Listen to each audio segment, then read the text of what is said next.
What are you working on? What am I working on at this moment? Yeah, what are you working on this week? Oh my goodness. Very excited. I'm working on a trip to New York City. I Where? have the opportunity to Manhattan to meet a bunch of people who make decisions for topics for different shows, newspapers, magazines, and I get to pitch to them, my clients.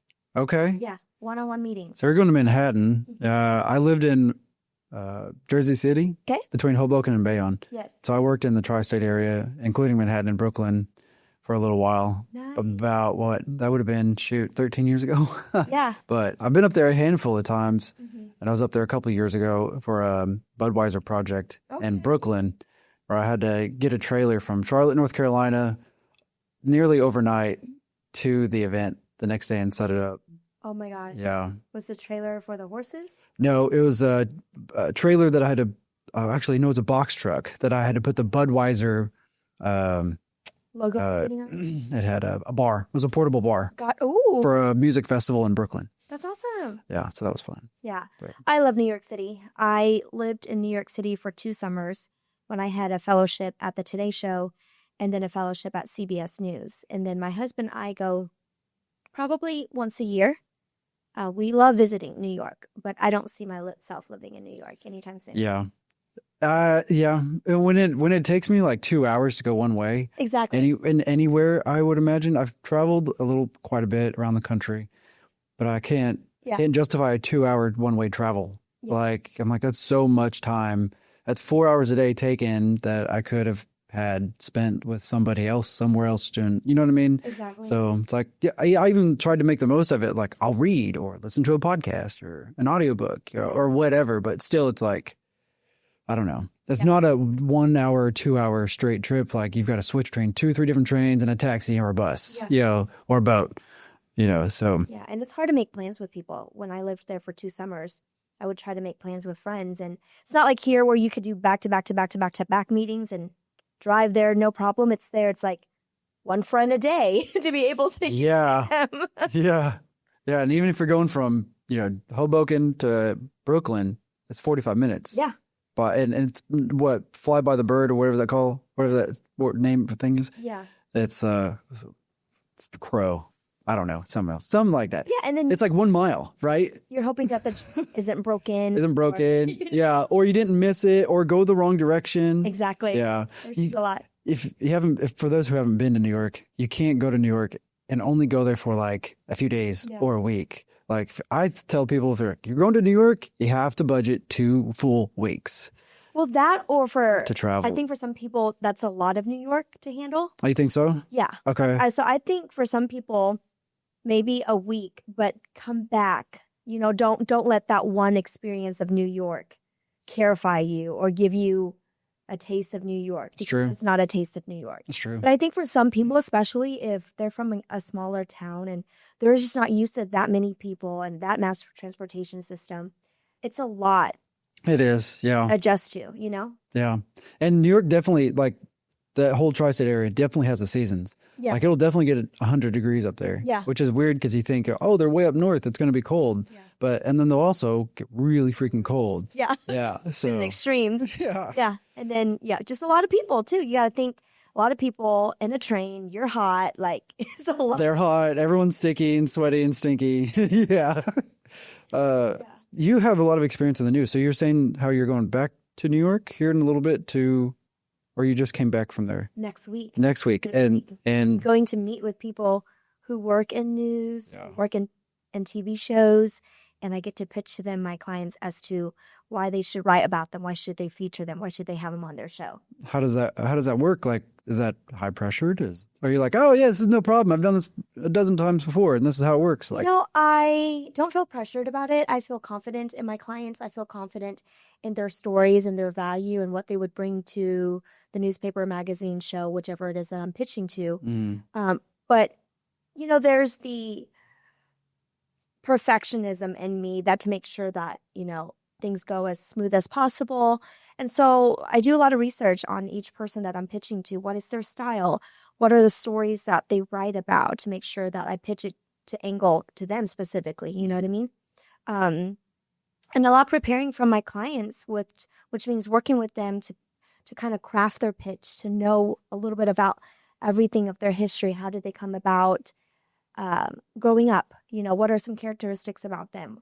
What are some other topics outside of their business that would make them an expert in, things that they've gone through in life and things like that. Like their personal journey, their story, which everybody's story shapes who they are, shapes how they do business, right? Shapes their way of thinking. And so I think that's what I love about storytelling and my background as a TV journalist, because I spent 13 years of my life telling stories. And so when I meet people, I immediately go into reporter mode and I ask a million questions because I just want to know them. Ask my husband, he's like, "Oh no, here she goes. She's a reporter. She's being We can't just go somewhere and have a good time." Exactly. But I'm just such a curious person. Yeah. I want to know, what's your name? Where are you from? Where do you live? Like, how many kids do you have? Do you have a family? What do you do? I'm sure it's easy to network with that experience and that just kind of like excitement to meet people. I'm sure it's easy to network. Yeah. I get so excited when I meet someone new because I'm like, oh, that's a new friend that I get to know and learn about and learn from, So, back to my trip to New York City, I love New York, but only for periods of time, not to live there. But I love the possibilities of New York, right? People come to New York because there are endless opportunities. And it's the same for getting to pitch my clients. All the people that I'm meeting with, they come from such a variety of backgrounds. We're talking about business news. We're talking about lifestyle. We're talking about talk shows that focus on women, focus on family, focus on entrepreneurs. So there are so many opportunities for me to pitch my clients. And so that means there are more opportunities for them to possibly be showcased, in front of millions of people. The possibilities are really endless. And then it's fun. My husband's coming with me. And so when we are, done for the day, done with pitching, we get to go, and we love going to Broadway shows. We love supporting the arts. We are big foodies. So we always love finding what are some new restaurants in New York, little hole in the wall places, and getting to be tourists, even though we've been in New York a lot. It's New York. It's always New something. York, yeah. There's always something. Even people who live in New York natives, they'll tell you, gosh, there's always something I didn't know about, something to do in New York. So. Yep. So a little bit of your background. You're an entrepreneur yourself. Yes. And I don't know if I'd say a little bit of an entrepreneur. I'd say quite a bit. So you have the news background. That's kind of where you got started. So if you backtrack me a little bit, I'm thinking like college time frame to now. Kind of tell me where that gap is. What have you been up to? About my entrepreneur journey? Yeah. Okay. So the funny thing is, I would say my entrepreneur journey started when I was only 3 years old. Okay. So I grew up very poor in Vietnam, and we're talking about, we shared a hut with the family because we couldn't even afford our own hut. And we're talking about a house made out of sod, like you would see back in the olden days, you would see in museums what houses made out of sod, banana leaves, no indoor plumbing, of course. So if we're trying to imagine something, we're imagining something that like you would see on National Geographic on some third world country style. Okay, yeah. Got it. Yep. So that's where I came from. And sharing that, we didn't even own the hut. We shared that space with somebody until we could find another place to rent. How big was it? Like, what are the sizes of these things? Are they about the size of like a 10 by 10 bedroom, or are they like? I would say the entire hut was about the size of maybe 2 bedrooms. But that was the house. That was the entire house. So part of it was your kitchen. These huts didn't have rooms. It would just be an open space. Okay. And we didn't even have beds. You would just lie down on bamboo mats. I never had a crib. I remember it was, of course, no air conditioning. A lot of times we would be lucky if we even had electricity. I remember not even having electricity. And so when I remember my parents telling me stories of how when I was a baby, it would get so hot. And, babies cry when they're uncomfortable. And so all they could do was use a fan made out of banana leaves to fan their screaming baby, because, again, we're sharing a space with people. So they would fan me until I would fall asleep. And so that's where I came from. And so, when you come from something like that, you just appreciate everything. And my parents were really the first entrepreneur role models in my life. My mom was a school teacher during the day, and then at night, to make ends meet, she would sell desserts. She would sell textiles, because back then in Vietnam, people, to save money, they would buy textiles and sew their own clothing. Fast fashion wasn't really a thing back then. Nowadays it's so much cheaper to go buy something than to buy the materials to make it. And so she would go door to door selling textiles, or go door to door selling desserts. And so I saw my mom work so hard. And then my dad, he could never get a job because he was a South Vietnamese officer. So he was an officer in the South Vietnamese military. And so in 1975, during the fall of Saigon and the South lost to the North, my father was put into prison by people of his own country, the North regime, because he was considered an enemy and ally to the U.S. So he was in prison for 10 years. And so because of that, there was prejudice when he got out of prison, even though, he was capable of working physically. He was talented, smart, skilled. He was in the military for 15 years. Nobody would offer him a job because he was, from the South regime. So my dad would stay home with me and watch me while my mom would work multiple jobs. And so I saw and learned about entrepreneurship and how, you got to do what you got to do to take care of your family from my parents. And so when I was about 3, I remember vividly, and people often ask, how do you have such a vivid memory?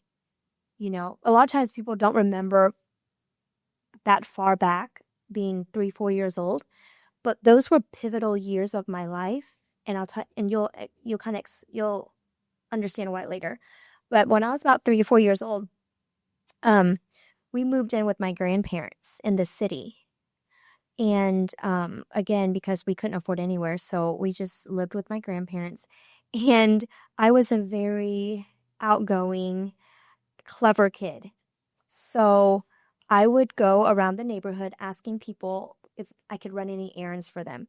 So in Vietnam, every street had kind of like a convenience store out of someone's house. Like they're just opening their doors and they're selling chips, soda, candy, things like that. It's not a real store, but they're just selling it out of their house. And I would go up to all the neighbors and say, hey, are you hungry? I'll go buy you some candy if you give me a tip. So yeah, people would say, hey, here's, a couple of bucks, go get me some chips, but you can keep the change. So I would say the early version of DoorDash, before DoorDash was a thing, right? I did something similar called Go for Deliveries. There you go. Where I would, the trailers you can attach to a bicycle and put your kids in. Mm-hmm. So I would do that, and I would ride my bicycle across the street to Warehouse Market and kind of do that around the neighborhood. I don't know, 8, 9, 10, 11, 12, 14, right? Yeah. I was 3 and 4 years old. My parents told me this, and I remember it. So I would collect all this money, and I would save it.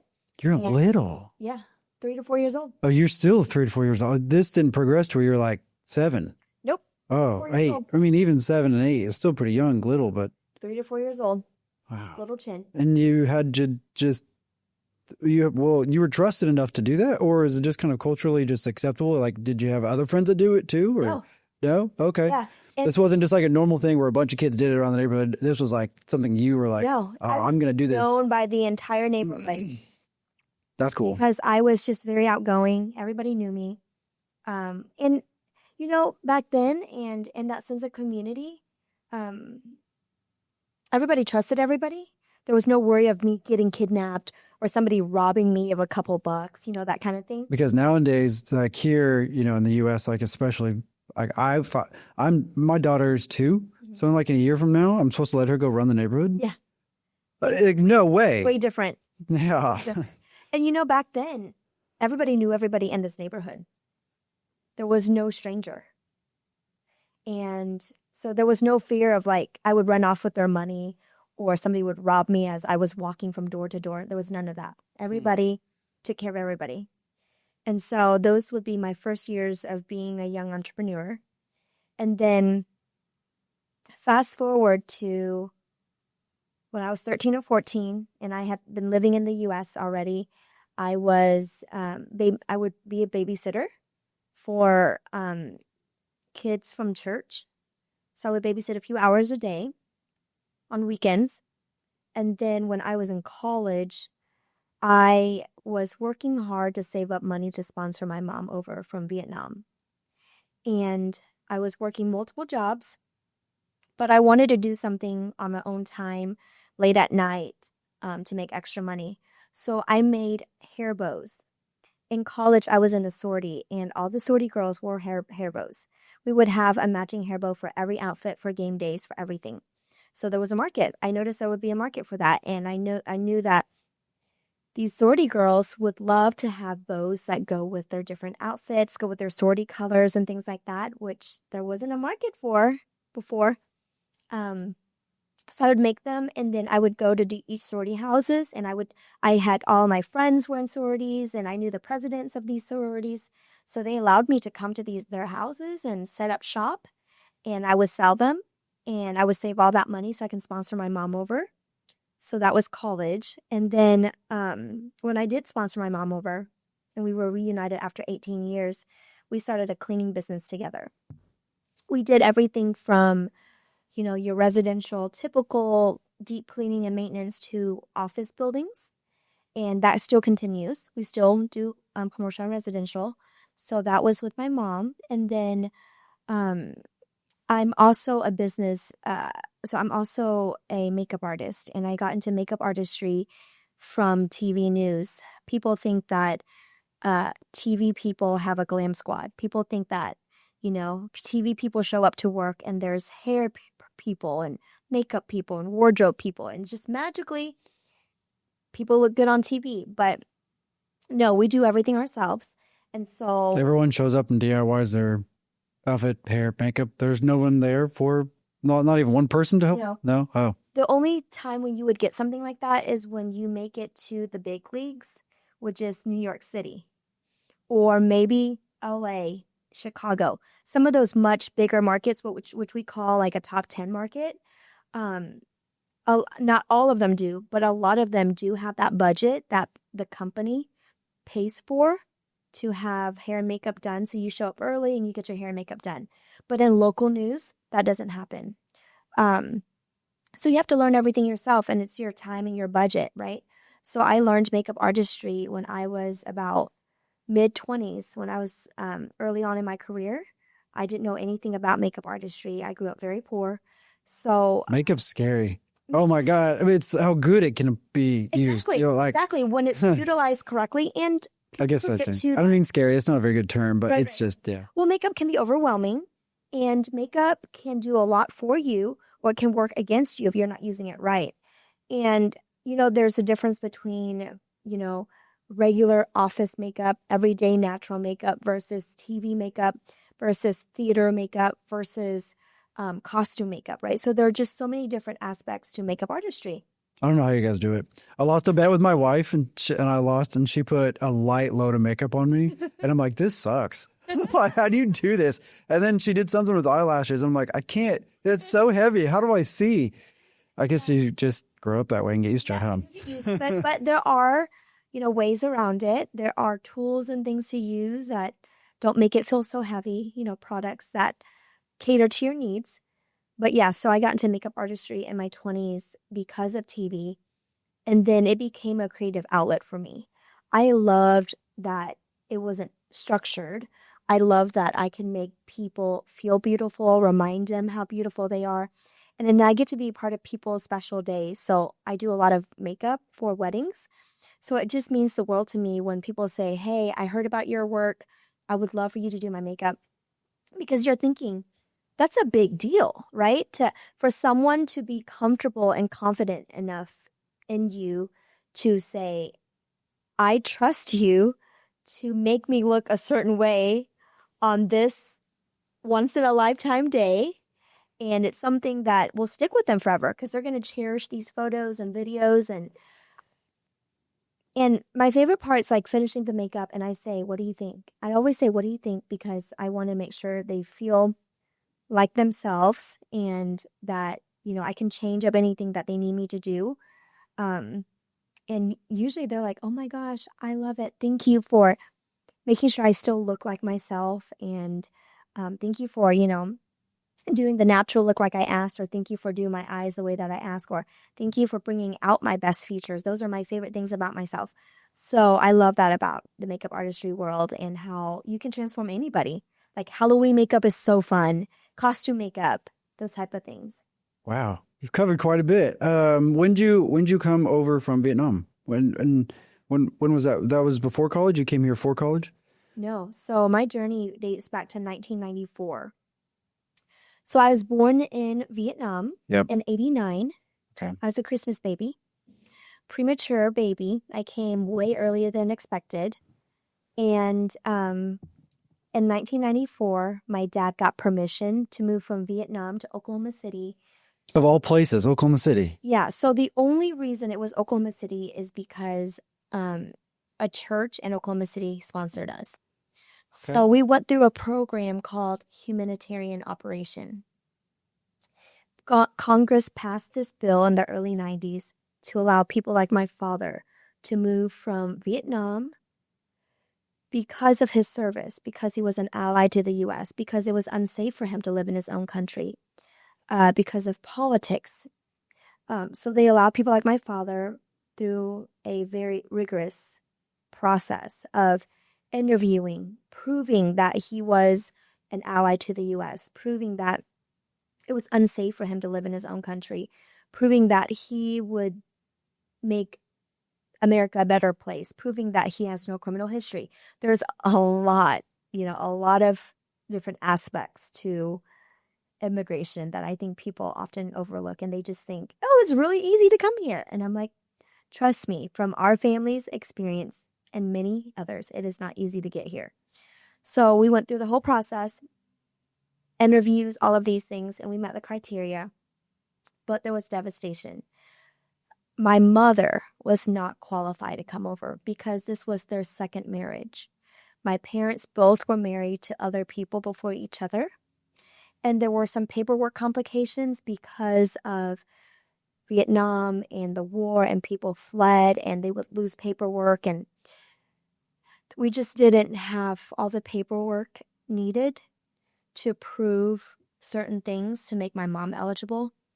So at 4 years old, my parents had to make this difficult decision, which to this day, I will never understand how they did it.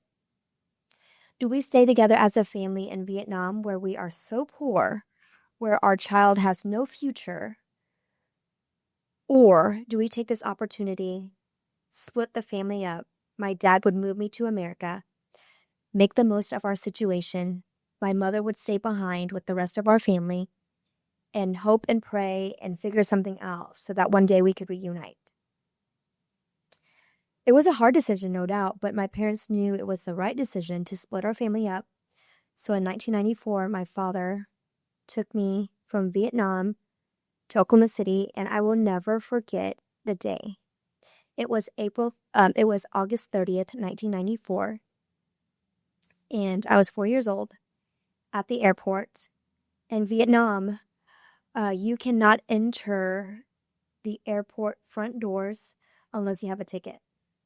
So unlike, in the U.S., you can go in, you can wait for family, you can say goodbye until they go through security. In Vietnam, you cannot.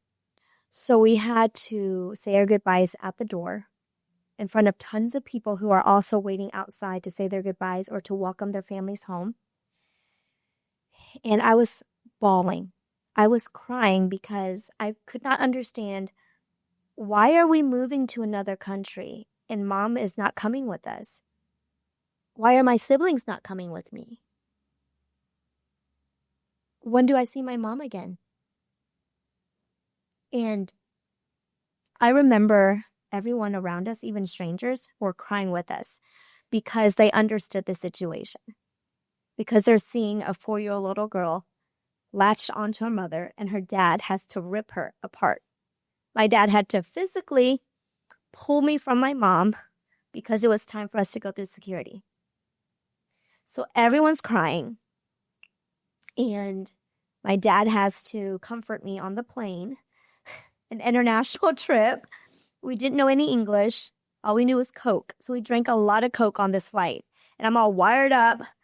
And so we moved to Oklahoma City, which was a blessing, even though we joke about how, why do we move to a state that we can't even pronounce the name, Oklahoma. We were like, can it be California or Texas where we've heard of?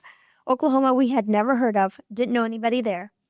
But we were blessed that a church in Oklahoma City said, hey, we'll sponsor them, which means they met us at the airport, found us an apartment, got us a bunch of donations for furniture and things like that.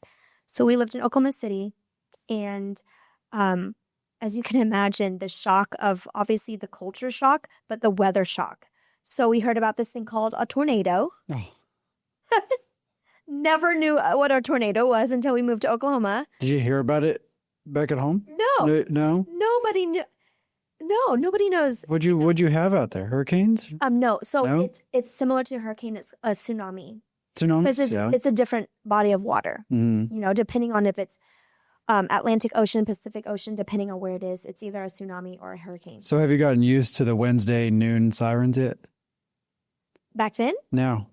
Oh, absolutely. Yeah. Absolutely. Now That was normal. growing up in Oklahoma and working in TV news, the sirens are like, It's Wednesday at noon. No, I question when there is not a siren. I'm like, what's going on? Is my clock off? Is it not Wednesday? You know what I mean? Yeah, we need to test these sirens. Yeah, what's going on? But, of course, the shock of the culture, the shock of tornadoes, and then the shock of snow. Or ice. I get Yeah. all of the... You didn't have any of that either. No. No. In Vietnam, it's tropical weather.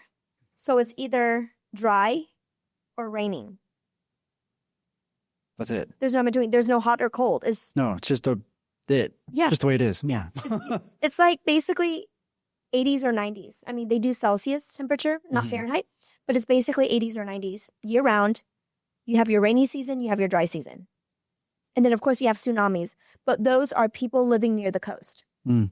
So if you don't live near the coast, you don't really have much weather to worry about, but you're worried about everything else. Poverty, pollution, inequality, things like that. But yeah, so it was quite a culture shock. And my dad, when we first came here, he couldn't get a job, didn't know English, didn't have Did you know English? Mm-mm. You didn't either. Neither of us knew English. My dad did not have, So you're like 6. no, 4. 4.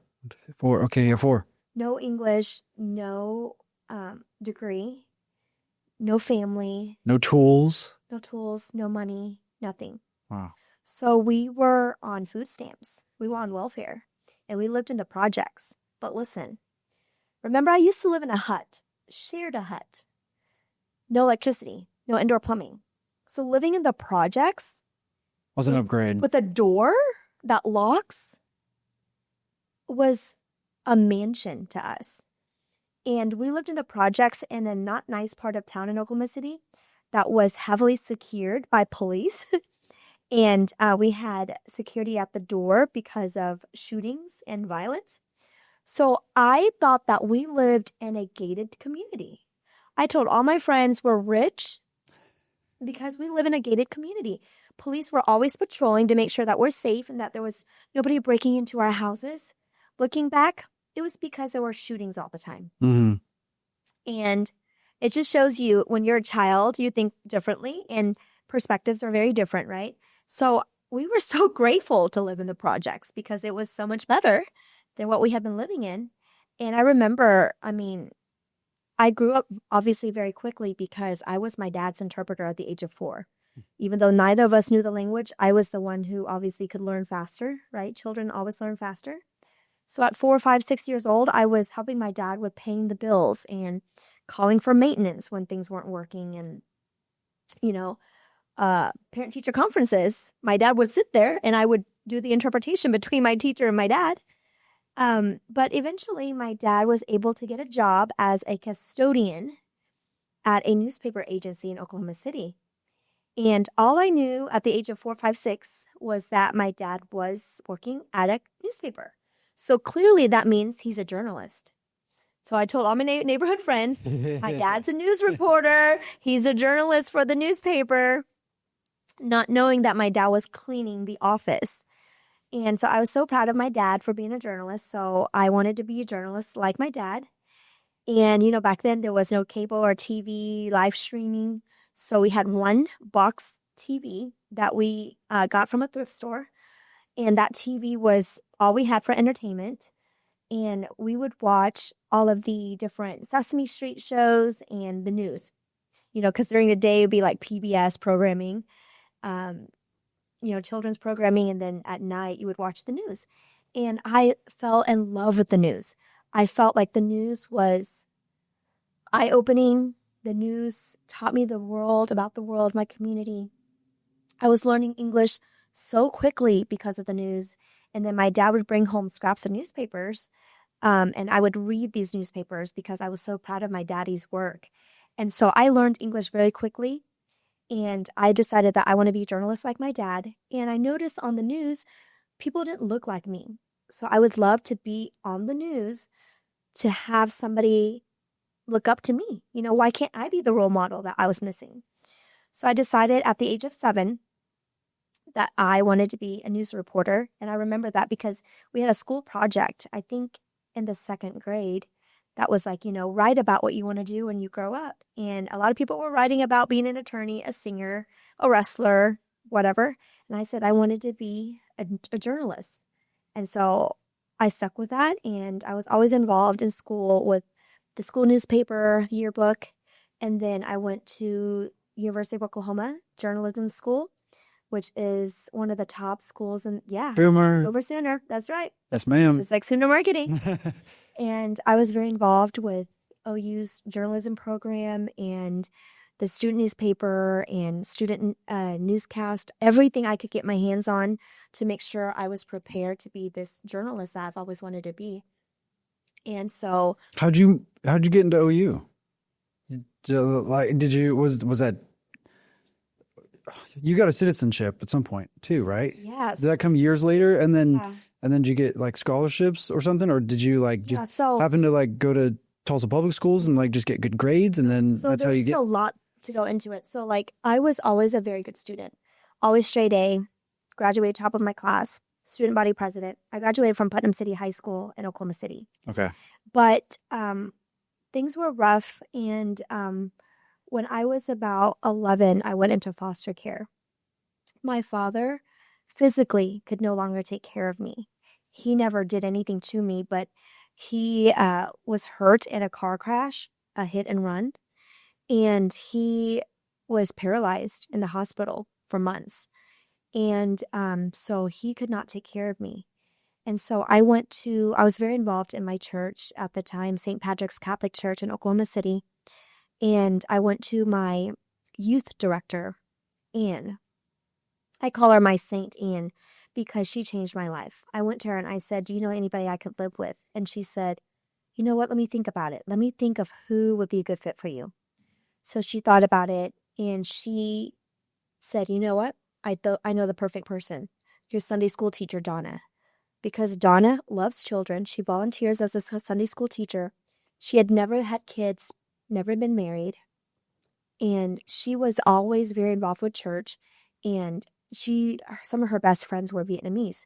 So it would make sense. She already knew about the culture. I would get to stay with my church community. All of these things were perfectly fallen into place. So at 11 years old, I moved into my Sunday school teacher's home and she became my permanent foster care placement. And she has been such a blessing to this day. We are best friends. We talk every day. She is family. So any family gatherings we do with her. All the holidays. She was just here last week to celebrate her birthday with us. We spend our birthdays together. We do everything together. And so I lived with her. At 18 years old, I became a naturalized citizen. So I went through the whole process of studying and answering the questions and passing the test. And one of my proudest days was becoming a U.S. citizen. And then I worked really hard on a lot of scholarships. I applied. I had this thing where I would say my senior year, I made it a goal to spend every Saturday looking for and applying for every scholarship I could think of that I was eligible for. And because of that, it paid off because my entire college, all 4 years, was paid through by scholarships. In fact, I had so many scholarships that I was reimbursed scholarship money. So I was paid to go to school because I was able to cash out some of the scholarships for any school expenses. So I was able to pay for my sortie dues and stuff like that, pay for my living expenses, books, all of those things from all of the scholarships I got.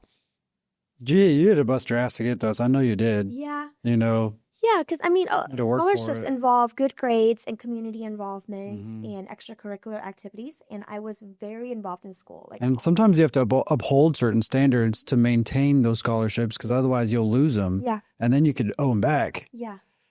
So yeah, my foster mom will tell you that I was a very good, like, daughter, teenager, because I was always careful not to run with the wrong crowd or do something that could jeopardize my possibility of a citizenship or possibility of losing any scholarships.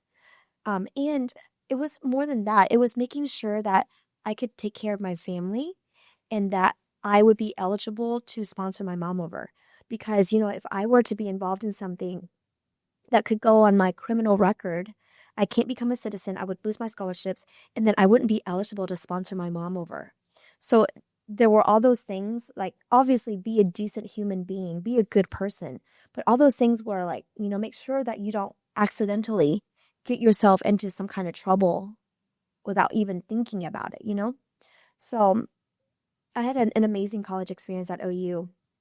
All 4 years were very involved, and I won a lot of different student awards and things like that. To this day, I'm still very involved with the Gaylord College and my sorority and, any aspect that I can. I'm involved with the OU Club of Tulsa. I help them with recruitment and bringing in members and being at events. And I'm co-chairing Gaylord College's big anniversary. So we've been doing a lot of marketing for that. And just being a good ambassador for the university and connecting with alumni. And so 18 years, that's how long it took for me to be reunited with my mom. From the age of 4 to 22. You didn't see her? I never got to live with her, but I would go to Vietnam every few years when we could afford for the trip because, international flights are expensive. And a lot of times I worked during the summer, to save up money. So I would go when I could, but I did get to see her a few times in between those 18 years. And those times were so special. And then we were able to reunite after 18 years. We worked really hard on it. I went and got involved with Catholic Charities because their legal department charges significantly less than an average attorney's office. So I worked with the Catholic Charities attorneys, and then I took it a step further, and I worked with some of our Oklahoma congressmen, and I went to Washington, D.C., and I met with some of our lawmakers, and I told them about my situation, and they worked to write some letters for me to expedite my process, expedite my application, because I was trying to get my mom over in time to see me graduate from college. All of her sacrifices, everything that my parents had given up, their relationship, all this time, just for me. So I even went to, the dean of my college, the president of OU at the time, David L. Bourne, who was one of my role models. He was a former, U.S. senator, governor, university president. So he had a lot of weight. So he was able to contact the U.S. Embassy, and my mom's visa was expedited. So the week before college graduation, when I should be, writing my finals papers and studying for my finals, all of my teachers, everybody knew my situation. They said, Chin, we want to give you an exception. We want you to be able to take this time off, go to Vietnam, help your mom pack, move her over, and then we'll take care of your finals and things when you come back. Don't worry about it. So that's what I did. I raised a lot of money through selling bows. And I was able to buy my plane ticket, buy my mom's plane ticket, went to Vietnam, said goodbye to our family, helped my mom pack, move. And we landed at the airport in Oklahoma City the Monday of my college graduation and finals week and everything. And we were greeted at the airport with my dad, my foster family, my elementary school teachers, my high school professors, OU mascot, cheerleaders, pom girls, my friends since childhood. We had this whole celebration at the airport, cheering and holding signs. And it's something you can look up. If you look up my name, Chinh Doan and American Dream, or Chinh Doan and Family Reunited, there's been a lot of stories done about our family. You remember walking out the doors and that site? Oh my gosh, yes. And it's captured. It's all captured on camera. Remember those doors opening and... We were crying because think about it. Like, what a full circle it's been, right? In 1994, at 4 years old, my dad had to rip me away from my mom for us to enter the airport doors in Vietnam. And my mom was on the other side, us not knowing when we'll ever see her again. And now it's the opposite. We are walking outside together, me and my mom. My dad's on the opposite door, getting to see his girls together, and our family reunited 18 years later. Wow. That's epic. It's like a movie.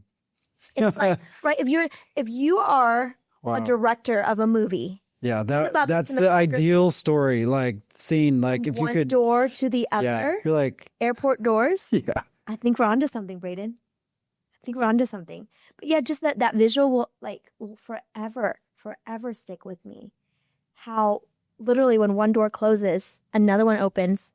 Took 18 years, but I learned grit and I learned how to adapt. I learned patience. I learned faith. I learned that people will help you if you ask. I learned that there will be all kinds of obstacles that will be thrown your way, temptations and things like that. But you got to stay the course. You got to know what your goals are and stick with them. And who these goals impact. It wasn't about me. Of course, I miss my mom and I wanted my mom, but it was about making sure that my parents' sacrifices were not in vain and that my parents would be able to reunite and live their golden years together. That was so important for me because growing up, I saw how hard my parents worked to barely feed us. We were so poor. And, the sacrifices they would make, and they wouldn't eat so I could eat, and they couldn't be together so I could have a future. So I was like, the least I could do was to make sure that I reunite our family, I have a good job, that I take care of them, that they don't have to work if they don't want to. Of course, I want to give them their independence and their freedom if they want to work and they feel capable, yes, but that they don't have to, that they can just grow old together and I provide everything. And that's what we did for I'd say the first year. Like my parents just got to spend time together and, make up for a lot of lost time. And then my mom was like, I'm ready to work. So we started a cleaning business together. And my dad was never able to work again because he was disabled. But, he loved to see his girls together and we would go out to eat as a family and things like that. But yeah, my dad had 10 good years with his wife before he died suddenly of cancer. So we miss my dad a lot. But he lived a good life to be 81 years old and to experience everything he experienced, to be, he fought in the Vietnam War for 15 years, was a POW for 10 years, took a little girl halfway across the world from Vietnam to Oklahoma, learned the language, got himself a job, bought us a car. It was a broken down car. It was one of those long wagons back then. What did you call them? Do you remember? Station wagon? Yes, it was a station wagon. I remember it so vividly. Probably had like a hatchback. Yes, I remember it so vividly because I remember thinking, wow, we have like a limo. It's so long. Yeah, it's really long. It's like driving a boat. Exactly. Yeah. I was so proud that we had this old station wagon that, broke down a lot, but it got us from place to place. And so I was just so proud of my dad to come from nothing, be able to get his driver's license and get a job and, afford us a Happy Meal now and then. That was our reward, when we would be able to do well and have a few extra bucks. Back then when Happy Meals were 99 cents, we would get a Happy Meal and I'd be so excited to get this little toy. My dad was very involved in church. That was one thing he taught me, was to keep the faith. Because when he was a prisoner of war for 10 years, they stripped him, the communists stripped him of everything, dignity, clothing, voice, everything. But one thing they could not take from him was his faith. He was a devout Catholic. And, they took away his rosary, they took away his cross, everything. But he would, every afternoon, he would say the rosary in his head and pray for faith. Pray to make it out alive and make something out of his journey. And he did. And he said he didn't talk about it much, just like a lot of Vietnam vets, they don't talk about it because it was so traumatizing. A lot of vets don't talk in general. But especially the Vietnam era, right? Because they were called baby killers. And my grandpa was in the Vietnam War. Yeah. So that's his flag up there. When he passed, they did the flag in front of me and everything. It's cool. He didn't talk about it much, right? Yeah. No. And my dad didn't talk about it much either, because not only did he feel a lot of things that, our U.S. Vietnam vets felt, of losing the war and seeing so many of their colleagues die. But the other aspect for him was he lost his country. His country was never the same. The Vietnam now is not the same Vietnam before. So there's that aspect of it. There's, of course, heartbreak and devastation, resentment, bitterness, embarrassment, all of those things. But he didn't talk about it much. But one thing he did talk about when I would ask him was his faith. And he would say his faith was what got him through everything, because, he would see other prisoners die from losing hope. They would die from starvation. They would die from being sick. They would die from eating things that were poisonous because they were so hungry. But he kept the faith, and he knew that God had plans for him. And it's, if he had not kept the faith, he wouldn't have made it out of prison. He wouldn't have met my mom. I wouldn't have been a thing, He didn't know about me back then, but I think he knew that there were dreams and futures for him if he could survive it. And, to this day, I will always remember my dad. No matter where I was, he would call and say, "Hey, honey, I'm praying for you." That was his favorite thing to do for people.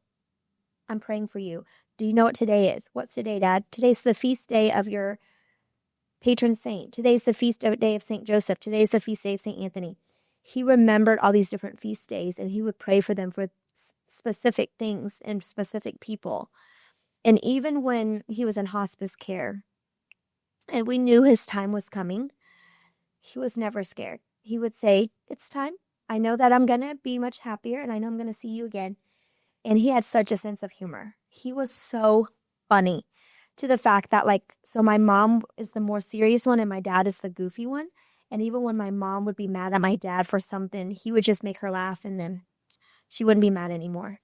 But he kept a sense of humor even until his last living days. I remember in hospice, and we would spend all the time surrounding him with love and just being there for him. He would giggle, and we're like, "What are you laughing about, Dad?" He would be in bed, eyes closed, giggling. We're like, "What are you laughing about? We want to know the joke." He says, "Oh, I can't wait to be up there chasing all the angels. I'm going to race them. I know I'm going to beat them." So he already knew that he was going to go to heaven. And he already knew that this was only this temporary life. And he knew that as much as he was going to miss us and, wouldn't get to be with his girls and go out to eat and do these family things together, he knew that he was going to be in a better place and that he would see us again. And so it was hard losing my dad. Losing a parent's hard. But because my dad and I had been together through so much, right? When it's just you and your dad in this new world, fighting for everything together, you have this special bond. So losing my dad was so hard, and so suddenly too.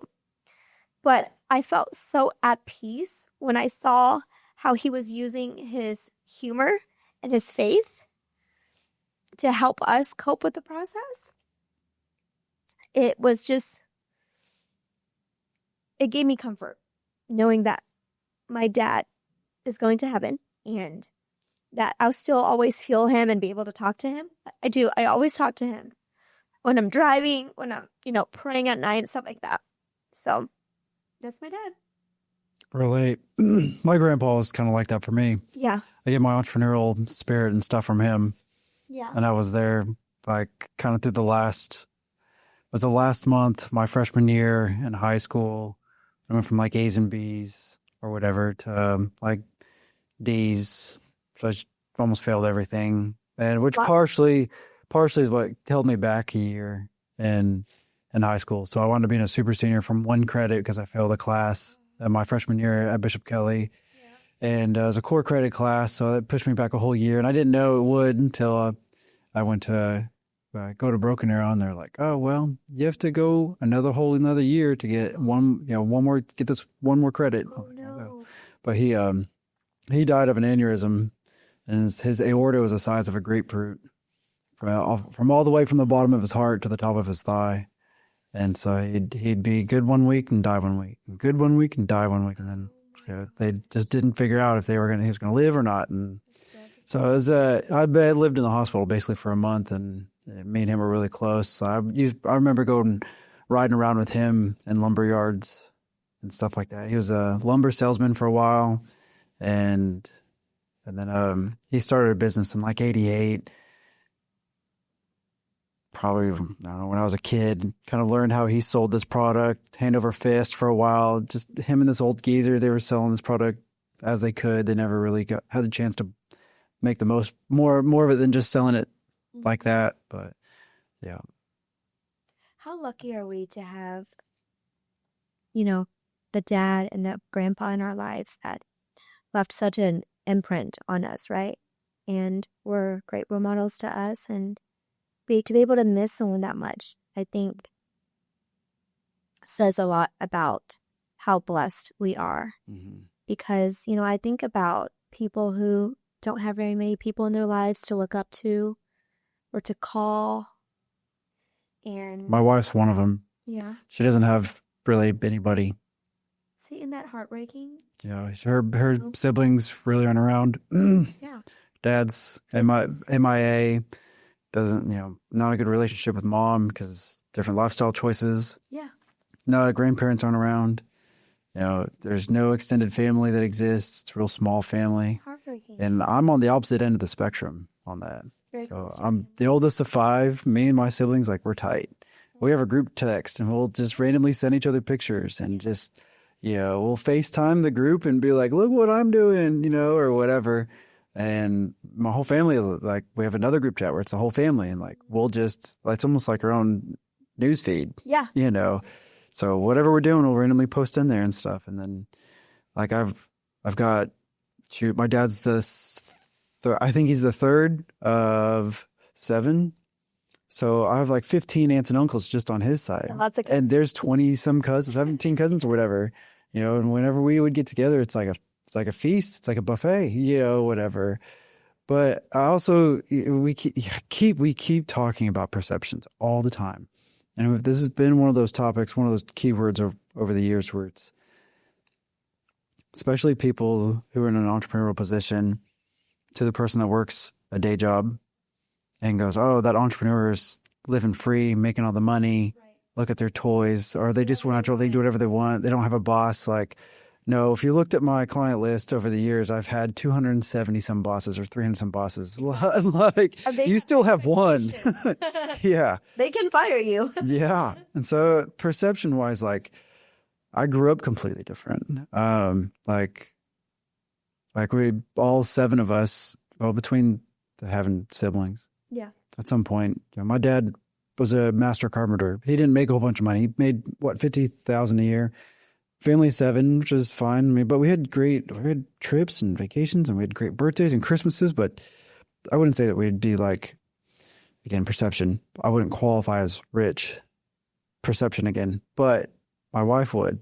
Mm-hmm. See, trailer park difference, like no water, sometimes no electricity, sometimes like drugs and everything else, are in an environment nearby and stuff. So it's different. So it's hard for those who don't grow up in that environment. It's hard to understand, Right. And so it's hard to understand both sides. Yeah. It's hard to understand, like, wow, you grew up like this. You should, be this way, or you didn't grow up this way and now you should be this way. Or Right. is that making sense of where I'm at? And so Yeah. I think we need to just kind of stay appreciative of where we've came from together and what we have. And I think sometimes, like, especially for those like me, like, or I didn't grow up with your kind of background, it's different. And so I think commonly people like me lack the appreciation and for what we have had and what we do have. And we lack that ability to do that as much as maybe somebody like you, where you grew up with a different background and a different history. So I think you're like, we lived in the projects and this was like a mansion. Right. and I grew up in South Broken Arrow. Yeah. And it's a different kind of normal, and you're like, wow. And I'm still like, wow, again, we kind of move on to where there's positions of maybe unsatisfaction or greed with anybody, to where they're like, I don't have enough and I'm not there yet. Right. And will you ever be there yet? And will it ever be enough? And what are you chasing? I've had multiple conversations like this with my mentor too. Where he's like, man, I hate money. I absolutely hate it. I don't want any of it. I don't want nothing to do with it. I just, as soon as I get to this point, I'm done. And I hate money, man. And he has this $100 story that's really cool. And I was like, it's just got me thinking of, like, what am I chasing? And it's hard because, like, I want to chase more time with my family. I did an analysis of my calendar, and from what I budgeted so far this year, I spend less than 5% of my budgeted time with family. Wow. And that's not where my heart is, So my desires, my heart wants to be more with my family, but then I'm tugged away. So something has to sacrifice. Yeah. Again, perception of this too is like being in business too. You got to sacrifice friends, family, yourself, eating habits, like sleep, like whatever it is. And sometimes you're a man or a woman on a mission, right? And it's like, it's hard to find a harmony. Exactly. And, as a business owner, that is your baby as well. And so how much do you take care of your baby, which is your business, but versus your family at home? Mm-hmm. And then, you have bills at home to pay, but also bills at the business to pay. You got employees you have to pay. Those are your kids too. Yeah. And their livelihood counts on you, right? Mm. How well the business does. Do they get bonuses? Do they get paid? Yep. Do they have a job? There's just so many aspects to it. So yeah, no, I do not think entrepreneurship is easier than working a 9-to-5 or a corporate world job. I don't. I think in life, everything is hard. But you choose your hard. Mm-hmm. Marriage is hard. Divorce is hard. Being a parent is hard. Not having a child is hard. Being someone's boss is hard. Not being someone's boss is hard. Being rich is hard. Being poor is hard. So you just have to choose your hard and then choose what is worth investing your time in. And I'm reminded, at 35 years old, we are all in different seasons of our lives. In my 20s, my life was so different. In my 20s, I was so focused on my career and being the best TV journalist I can be. Like, what market can I go to next? What awards can I win? Blah, blah, blah, all of this stuff. Once I hit 30, I was like, you know what? I'm ready. I'm ready to find a life partner. I'm done chasing markets. Like, I want to settle. In 30s when I moved to Oklahoma. I want to settle back in my home state. Hopefully I can find my husband here, but I'm ready. And bam. 2020 is when I met my husband in Tulsa, Oklahoma, a place I had never lived before. Bought my first home. Adopted my first dog. Like, all of these things, like, my 20s and 30s were so different. And I tell people all the time, it's okay to change your mind about things, right? In my 20s, I was so set and determined on I'm going to work really hard. I'm going to be the best of the best journalist. In my 30s, I don't want to be that anymore. It's okay to change your mind on that. It's okay to shift your priorities. It's okay to adapt and pivot, which is what I recently did. That's another thing that I've recently heard too. Yeah. You will pivot. Yeah. And you need to learn how to pivot if you don't know how. And if you're scared to, you have to. That's a problem. Mm-hmm. I can't think of any successful person who didn't have to make like drastic changes. It's terrifying. Sometimes overnight. Yeah. It's terrifying. And you're obviously, because everything you do impacts your family, your coworkers, your business. But I think you can't afford not to change. Everything around you is going to change, so you cannot afford not to change. You can't grow. You can't. Sometimes I feel like a lizard changing skin. Shed skin or a chameleon, yeah. Yeah, and I think that's okay to be a chameleon because even throughout the day we're changing. You know, when we get to work, when we're working with one client, we're one person. This client needs us to be this person. Maybe this client needs us to be really analytical. I need you to look at all my stats, all of my numbers, last year's numbers. What can we do to project? Maybe my marketing budget has changed. I need you to shift things around and adjust to my marketing budget, right? And then another client, I need you to be really creative. I need you to make me some content that's going to capture people with humor. Whoa, those are two different parts of your brain. Yeah. One part is very number-driven, all logic, all one side of the brain. Boring in my I tell somebody, I tell a client when I'm pitching or whatever, I'm like, hey, if you find somebody who's analytical and creative and can really execute both. And funny. Yeah, let me know. Yeah. Good with people. A good character. Yeah. You know, let me know because I want to hire them instead of you hiring them. Let me hire I them. think that's what you need to be good in marketing, you know? Braedon, I think you're so good at your job because of XYZ. I think it's because you're good with people. I think it's because you see the big picture, but you also can see small details. Are you role playing it or are you actually? Oh, okay. Oh, I thought you were role playing. No. Okay. I've gotten to know you over the past few years and I'm just so proud and so happy for you to where you are now. You know, we were just talking about how your office is so different. Started from the bottom, now we're here, right? And just like you took a risk, you know, you got out of your comfort zone in an office space that you're familiar with and moved to another office space. You know, even things like that might not seem like a big deal for people, but it is. I also took a really big risk last year. What? I got a bunch of money and tried to grow real quick. And between economics and some bunch of variable other factors that I just couldn't control, just didn't align with my stars. So I had to pivot really hard so far. Really hard in the last 6 months I've had to pivot. Yeah. So lost it all. Are you talking about a loan? Yep. You took a loan? Yep. Yeah. I lost about $300,000. Wow. In 8 months. I should have bought a Lamborghini. Right. I'm not kidding. If I had that money, if I could rewind back 12 months, I'd go buy a Lambo instead. That money would have been better used in a Lambo and used it and gone to like events and just put Sooners logo on it and done something that would have lasted longer and it would have been paid off in 2 years. I get it. I get it. Hindsight's you know what I mean? Hindsight's 2020. And I get it. Losing money sucks at first. Sucks. Like, that's your hard money.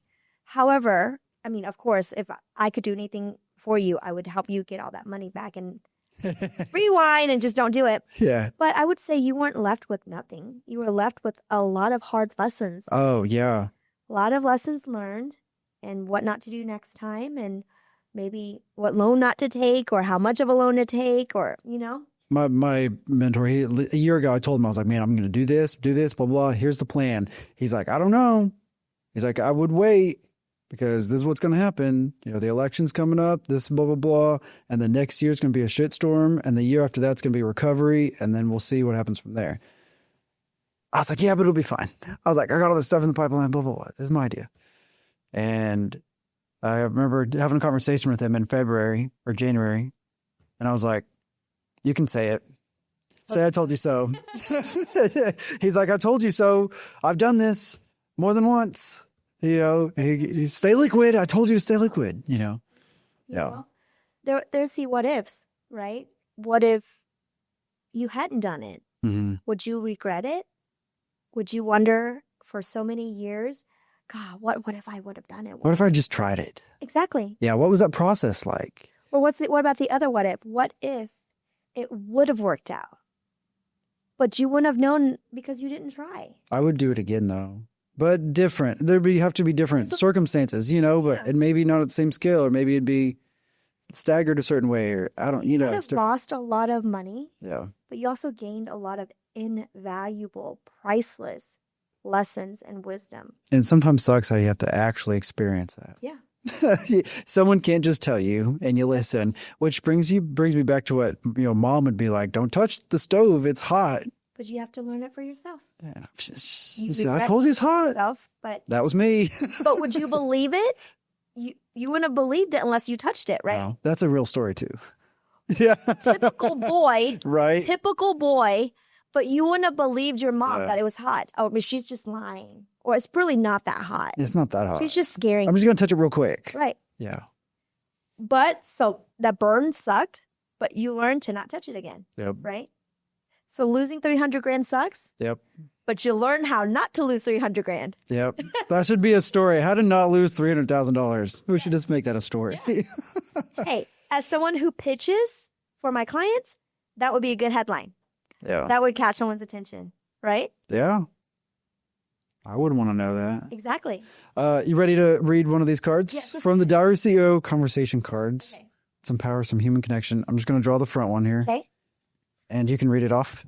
And if you want to start, you can, or if you want me to. Okay, let's do it. Would you do it all again? We were just talking about this. Would you do it all again? But that's up to interpretation. Would you do what all again? That's up to you. I am taking another big risk. Yeah. Okay. 2 more, kind of. Wow. So there's 2 other ventures that I'm in now. One of them. I know about one of them. Yeah. Do you know about the AI one? Yesterday. Huh? Do you know about the AI one?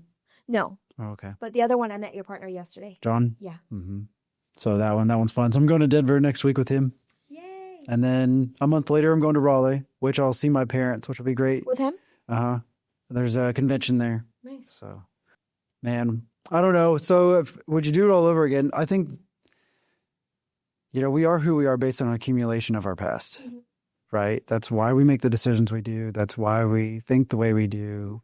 That's why we look the way we do, like all of it, right? All of it. Partially why I'm gray. Genetics. I've got a few white chest hairs too, man. My dad's not gray. My dad's didn't turn gray for a while, man. I mean, he went bald early. So there you go. You better be But I'm not grateful. You bald. still have hair. I still got hair. You can still dye your hair. But hair transplants are expensive. Yeah. And so are toupees, huh? But in my 20s, I've been bought and sold property, IRS audit, lawsuit, divorce, remarried. Whoa. Yeah, your 20s. Traveled. Different than your 30s. Had a kid, had another kid at 30. So like between 20 and 30, that 10-year gap, there's 2 kids, moving 3 or 4 times, buying and selling a couple properties. Yeah, all that stuff. And so it's like, and really the divorce, the IRS audit, and the lawsuit was all at the same time. And the divorce was my choice, but the other 2 weren't. I was in the path of them. The IRS audit? The IRS audit was not by my choice. That wasn't by my wrongdoing or right doing or anything. I got caught in the path of it. And in the lawsuit, same thing. I got caught in the path of a partner that just failed to manage a project, and yep. And I was like, nope. And he's like, all right, I'm out. I don't want to be sued, so I'm filing bankruptcy. I'm like, all right, well, I'm ejecting you, and I'll continue with this lawsuit and fight it. So, because I'm like, this is bullcrap. Because I'll finish the project that you should have finished. Wow. And that's a long story short, but so I got caught up in a couple things that were like that, and then, but so I don't know. Would I do it all over again? There's some things. I don't know. I graduated from high school and then got a one-way ticket to New York, and that was kind of that little bit of that story. I would do that again. I would still have. I'm glad that I have my son. Back then too, and I'm glad I had that experience. Probably pick a better partner though. Not his mom, I mean. Yeah. Business partner. Well, yeah. Yes and yes. And she's a great mom. Yeah. Right? But just not my partner that I need. And that is the way it is, right? Same thing with some of those business partners. Like sometimes it is just business. Yeah. A lot of times it's personal, Mhm. but sometimes it is just, And some we just need to see it the way it is and just business and move on, right? and sometimes, people can be great business partners, great romantic partners, great people individually, but cohesively it just doesn't work. Yep. It doesn't make them bad people. Yep. It's just not a good partnership. Can that be, do you think that can be applied the same way in business, like with a business and a vendor or a business and a client? Absolutely. Yeah. Like they could all three be great businesses, Yep. but in each individual relationships, they could just not be a good fit. And so, Yes. okay. And, and I see that in when I'm vetting my clients. For example, it could be a great company, a great business, a great model, a great product. Mm-hmm. But if it doesn't mesh with how I do my marketing and I provide my services and how I communicate and the steps I need for a client to be open to doing to get us where we need to go, then they're not a client for me. I might still support them in their business endeavors by buying their product, eating at the restaurant, whatever. Mm-hmm. But if I don't see us being cohesive, then it's just not a good one for me, and I will refer them to someone else. Yeah. Mm-hmm. You know what I mean? Mm-hmm. Because I'd hate for us to both work so hard. Because, of course, they're going to want success for their business. And, of course, I'm going to want to do my best for them. But I'd hate for us to not work out just because of some differences. Sure. I'd rather them go work with somebody who's more on the same page with them. And then I work with a client that's more on the same page as me. Then you both end up successful, but still getting your result that you're wanting. Yeah. Yeah. I don't know. I would say, there's nothing that I really did that I look back on and I'm like, I regret this so bad. Yeah. Where I wish I pray every day that I could start over. Right. I don't ever do that. Yeah. I've never done that. Yeah. And I know regret's going to cause my back to do this. So regret will kill me faster than anything. So, I think there's some little minor decisions where it's like, oh, I wish I wouldn't have eaten that yesterday. But grand scheme of things, like, I'm an accumulation of my experiences and I'm always learning. Yeah, same. That's the best mentality. Yeah, I would say the same. There haven't been any instances I can think of off the top of my head that I would say, oh my gosh, I 100% regret it. Like you, there are probably minor things I wish I would have said something differently to not hurt someone's feelings or, planned a little bit better. Some spent my money in this instead of this for strategic planning wise, things like that. Little things that I don't necessarily regret because, they're less lessons. And I think everything leads us down a path that we're supposed to go down on. Little tiny dots that take us to X marks the spot eventually, right? But I can't think of anything because, even with my recent career change, leaving the news, I actually get asked a lot, do you miss the news? Do you regret leaving the news? Would you go back to the news? I do not regret leaving the news because it was time. I felt it. I had been praying about it for a long time, and I'm exactly where I'm supposed to be right now. And those 13 years that I spent working in TV news changed my life, opened my eyes to a lot of things, shaped me in a positive way, helped me be a better storyteller, better human, helped me understand the world better, politics better, how our government works, all of those things that make me a good citizen, a good community member, a good storyteller, a good parent, all those different things. I don't miss the news. I miss the people, but the good thing is I left on great terms. My friends are my friends. My colleagues are my colleagues. Like, we still talk, have lunch, hang out. So it's not like I need to come to a TV station every day to be able to have friends, So I don't miss it. And would I go back to news? Right now, probably not. I always say never say never. Maybe down the road, if there was an amazing opportunity I can't pass up and it was a job that I could either do part-time or was very flexible with my schedule of being a mom, being a wife, things like that, I'd be open to it, but I'm not looking. What else? Oh, a lot of people ask, are you less busy now that you don't work in news? And I say, absolutely not. I'm not less busy. Probably busier. Yeah, in a way. You know how it is. When you are your own boss, you almost end up like assigning yourself more things, right? Yeah. Because you're like, well, I got to take care of it. And you don't check out. You don't clock out, right? But I still love this lifestyle better because I get to choose my hours. Certain days I work 12, 13 hours. Certain days I take the entire day off. We go on vacation.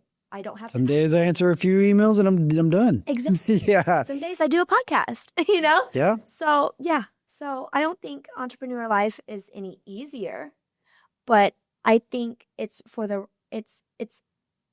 best for the right person. Like, I don't think entrepreneur life is for everyone. I think everybody is capable of being an entrepreneur, but there are a lot of characteristics, I think, that would make you a successful entrepreneur.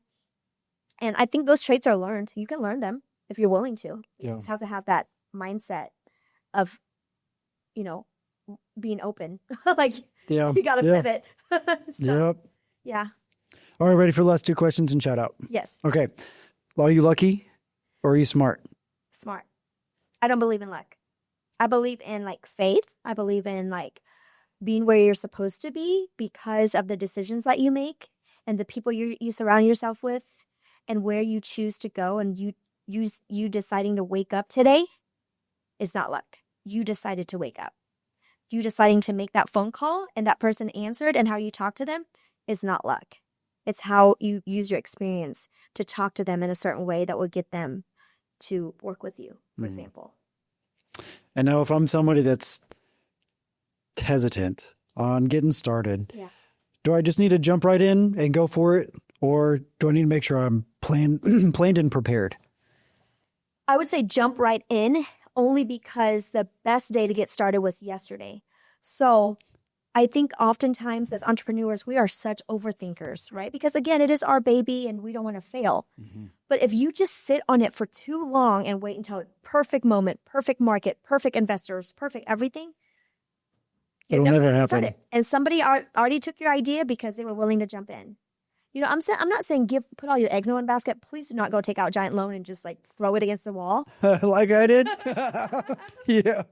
But if you have an idea, start working on it, run with it, but be careful in who you trust and things like that. Yeah. Don't just have anybody be a part of the company. You got to vet people who your circle, the information you're sharing and who you're allowing to be part of your entrepreneur journey.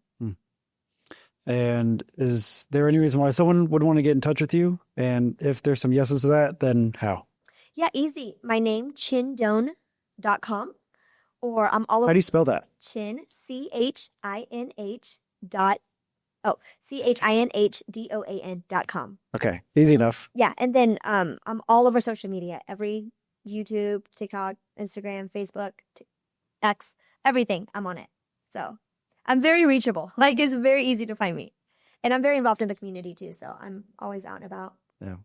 And so I enjoy seeing you when I do. It's like, oh, look, there's Chin. Yeah. It's always a joy getting to see you. And I'm just so happy for you. Thank you. Yeah. I love your story. Thank you. Yeah. I'm along for the ride on it. I always feel emotional. I've told it so many times when we talk about my parents. They are my heart. I just think about what they've been through and I feel like I could never do enough to repay them for changing my life. Yeah. I wouldn't be here if they weren't selfless enough to, do everything that they did, put their marriage on hold, move halfway across the world, as a mother to just let your 4-year-old go halfway across the world. And keep in mind, remember technology back then, no Skype, no FaceTime, Zoom, none of that. So she didn't get to see me unless I went to visit her, So. Well, thank you for joining. Of course. Appreciate it. We'll see you next time.